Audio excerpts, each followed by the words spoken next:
sahabat sehat, kita ketemu lagi di episode khusus kita kali ini, yaitu mengenai prambusia. Nah, episode kali ini kita kedatangan beberapa tamu. Nah, tamu kita kali ini cocok banget dan buat sahabat sehat semua untuk bahas mengenai prambusia. Ya, kita bersama Dr. Eka Komalasari, spesialis penyakit kulit. Ibu sekarang dinas di mana? Saya dinas di Rumah Sakit RSUP Dr. Sitana Tangerang. Berarti kerja itu di kementerian juga? RSUP Sitana itu di bawah Kemenkes.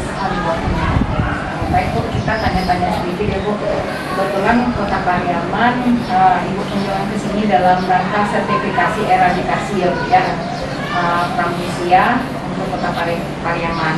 Dan harapannya memang kita bebas prambusia di tahun 2023. Mungkin kita dan sahabat sehat semua di sini mungkin pengen tahu sebenarnya prambusia itu apa sih gitu, apa gejalanya, apa ciri khasnya. Soalnya kan yang setahu masyarakat kan cuman ada bahasanya koreng kan, kemudian sakit kulit yang gatal-gatal kayak alergi atau apa gitu kan.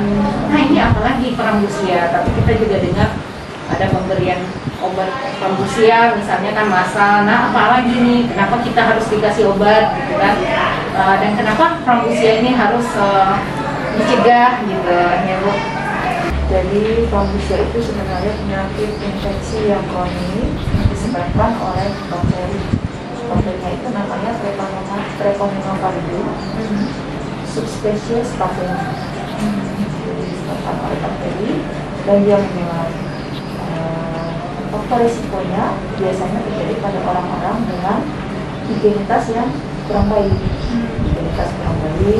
kemudian sanitasi atau lingkungan yang juga kurang baik, yang kekurangan air bersih, kemudian juga ada penderita anak-anak yang menjadi reservoir dari kuman bakteri Treponema.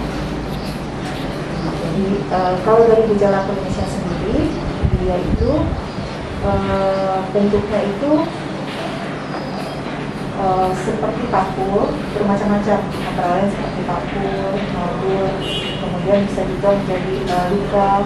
Kemudian juga ada cairannya yang itu adalah infeksius. Cairannya tuh berbau dan itu mengundang lalat. Dan dia itu menular melalui cairan tadi ke kulit yang terdapat lesi atau luka yang tidak utuh, di kulit yang tidak utuh. Berarti kalau ada luka, kebetulan kena cairan tersebut bisa langsung tertular ya Bu ya? Atau contohnya gini, misalnya dia ada lesi prambusia di kakinya, kemudian dia pegang, baru ke wajahnya, itu bisa menular ke wajah. Berarti satu titik pada orang itu bisa mengenai yang lain. Kalau dia misalnya menular, dia pegang, kemudian dia baru ke daerah lain dan menular.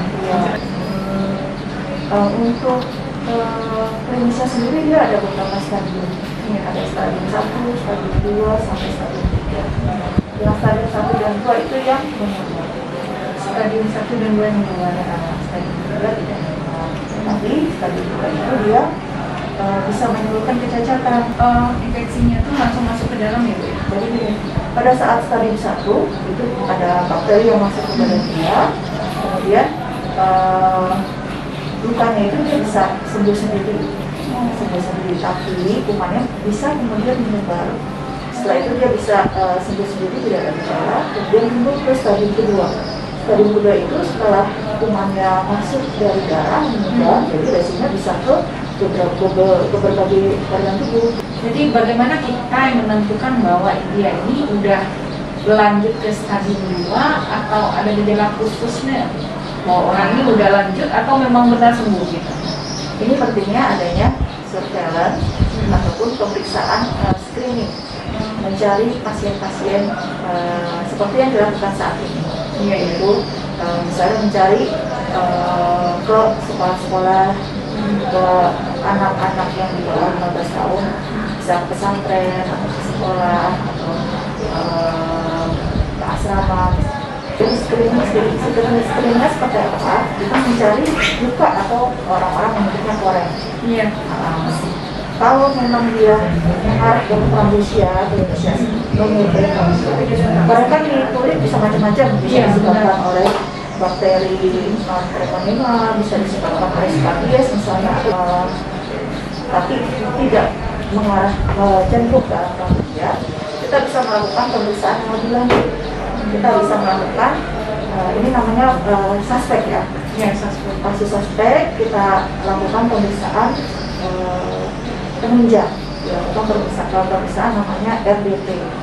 Bisa kalau misalnya dia positif, berarti itu positif pramnesia, itu harus diobati. Setelah diobati, jangan lupa kita harus melihat sekelilingnya, adakah yang seperti itu.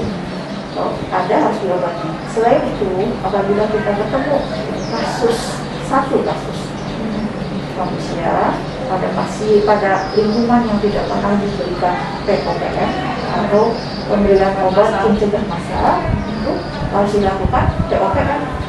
Kalau di desa diberikan POPM. Jadi ketika kita suspek atau kemungkinan ada penyakit pramnesia ini, maka kita lanjutkan ke pemeriksaan RDT tadi itu ya, untuk memastikan apakah dia benar-benar pramnesia atau tidak. Nah, jika kalau dia benar-benar pramnesia, kita harus tangani. Kemudian kita harus pakai surveillance tadi ya, untuk melihat kontaknya kemana saja. Kontaknya harus kita perhatikan, dan kemudian kita juga harus melakukan pengobatan kepada yang terkena kontak ya Pak. Selain itu juga dilakukan POPM.